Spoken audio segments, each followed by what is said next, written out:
ce qui est de la partie des heures, ça va se passer sur 2 pages principalement. Donc la première, ça va être sur la page de déclaration d'heures, donc sur laquelle ici on peut voir que l'utilisateur qui est connecté voit du coup tous les chantiers auxquels il est affecté et où des événements ont été placés dans le planning. S'il clique par exemple sur un chantier, là, il peut voir que il peut rentrer, il y a une modale qui s'affiche avec du coup la date du jour, le numéro de chantier et son identifiant. Pour ce chantier, il peut rentrer des heures soit de jour, soit de nuit, soit de passagers, et s'il valide, on peut voir que le chantier passe en bleu parce que des heures ont été rentrées, les autres sont en gris parce qu'aucune heure n'a été rentrée, et si on survole l'événement du chantier, on peut voir du coup le nombre d'heures qui a été rentré. Donc voilà, on peut voir les heures qui ont été rentrées juste avant.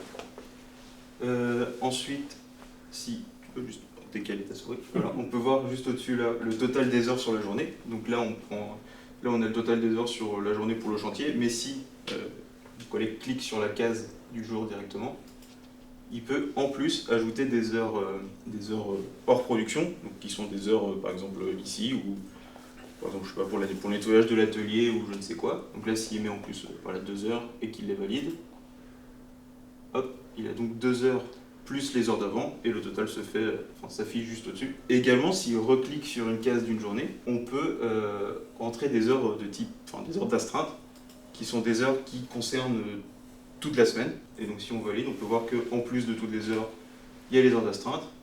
Et si on clique sur lequel, on peut voir que ça va jusqu'au dimanche.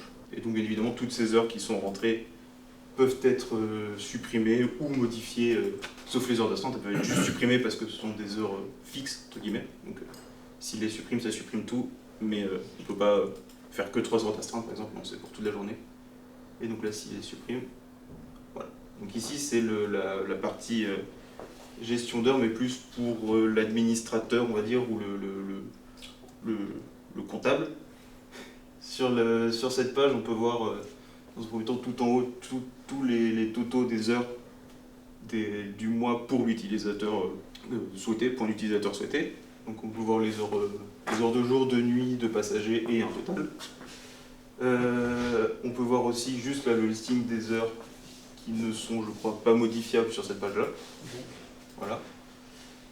Par contre, le comptable ici peut ajouter, lui, en cliquant sur un des jours, peut ajouter des heures, des heures de type congé, récupération, arrêt, absence et férié. Donc s'il clique comme ça en ajoute juste une pour la journée. Mais s'il reclique sur une journée et qu'il va sur sélection des dates, il peut mettre une plage de dates sur laquelle ajouter. Par exemple, s'il veut mettre une absence pour 2 jours, il peut mettre la plage de date souhaitée et ça mettra les absences sur les jours. Alors moi j'ai une question, qu'est-ce qu'il y a derrière? C'est du WordPress ou... Pas du tout, c'est totalement développé par mon collègue et moi, mais aussi d'autres personnes qui étaient là avant nous et qui ont commencé l'application.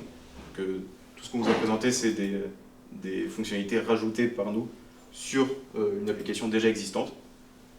Mais donc du coup, c'est vraiment une application codée de A à Z. Et c'est quoi? Elle est codée en Laravel, donc PHP et JavaScript. Là, maintenant, la partie cybersécurité sera présentée par Tristan.